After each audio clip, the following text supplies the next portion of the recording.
Alright, welcome back to Scooped Up by an S-Wing Adventure, Anime Review, Episode number 4. We're reviewing the 4th episode for the series.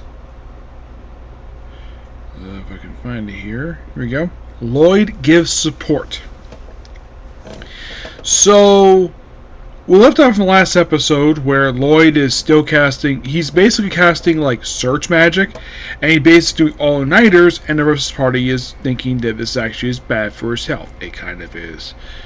To do multiple all-nighters. And it was even pointed out the next night that when Drevis took him to the side, showing these things called clappers, they could use to take monsters no problem. It's like, you need to sleep. You need to trust us. Because he just from the party and he doesn't actually trust them, but he needs to start trusting them. And this kind of gets him to go to sleep.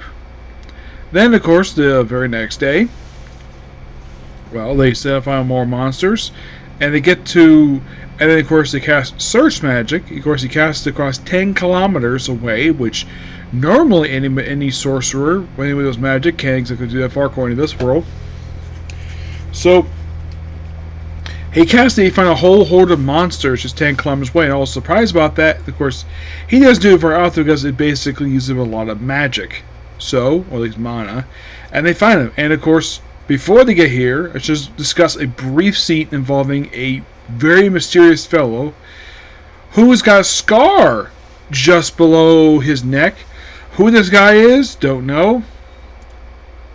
So he mentions, oh yeah, but his subordinate put all these like magic stones like all over the countryside just to draw, and of course adventures away with other quests, leaving all the heroes party and a few low-ranking adventurers in this town of Ishtar. So then of course you have Cross, basically powered by Lloyd's support magic, proceeds to destroy the Mana Crystal. And then they have a plan to, of course they also have another horde of monsters coming right at them. So the plan is to have Cecilia, where she casts fire magic on them, limits a good number of them. All the smoke, have Cross use his arrows, limit the flying monsters. And then of course put the fire out. Of course he transfers some mana, which nearly caused him to collapse. And then she runs out of mana, and then basically, well, Yuri and Travis just eliminate the rest. And that's why I'm like, yes, they did technically complete their quest. They had to head back to Ishtar because some of this actually they were duped. End in the episode. Otherwise, though, this was really, really good. I thoroughly enjoyed this. I still don't know exactly what the confirmed episode count is for this one, but enjoying it so far. Yep. So yeah, that's particularly a particular view. Please be sure to like, comment, subscribe, turn on notifications. Next up we have is a comic corner. Yep. But see you next video. Bye.